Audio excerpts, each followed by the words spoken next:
This is the VOA Special English Agriculture Report. Last week, we discussed how to grow vegetables in partial sun.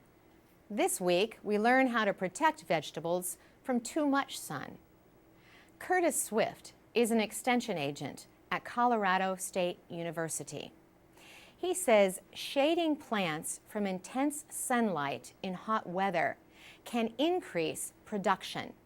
Tomatoes, peppers, eggplants, and okra and other members of that family drop flower buds and young fruit when the plant temperatures exceed 32 degrees Celsius.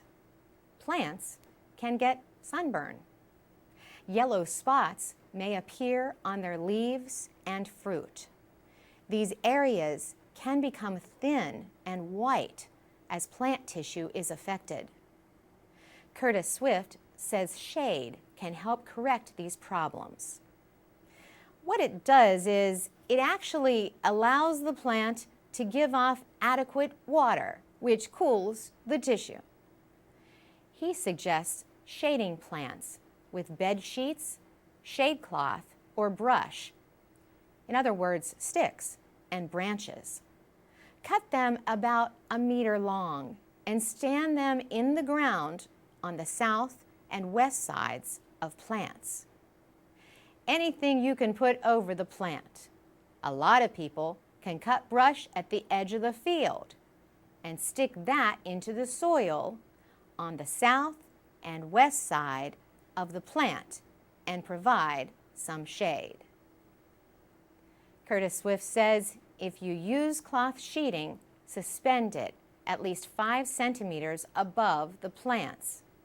That way, there is enough space for bees to fly around.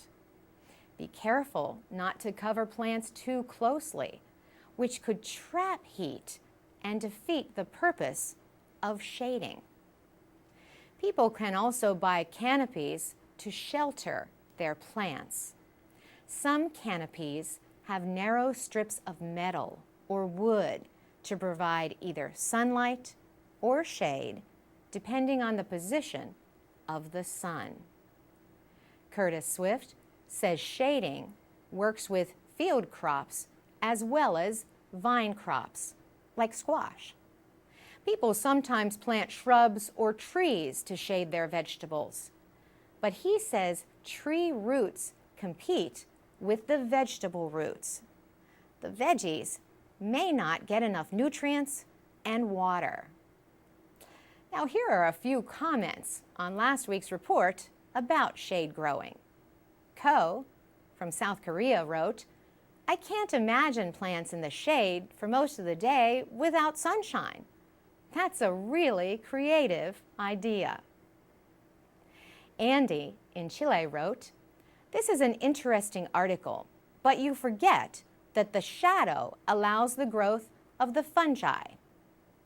And Slava in Croatia recalled, "Once I grew small tomatoes on a balcony under a roof. Sun shone there only in the afternoon. In October, the plants had only a few green tomatoes. I took them inside behind the window, and they had ripe fruits on Christmas and the entire winter." For VOA Special English, I'm Carolyn Presutti.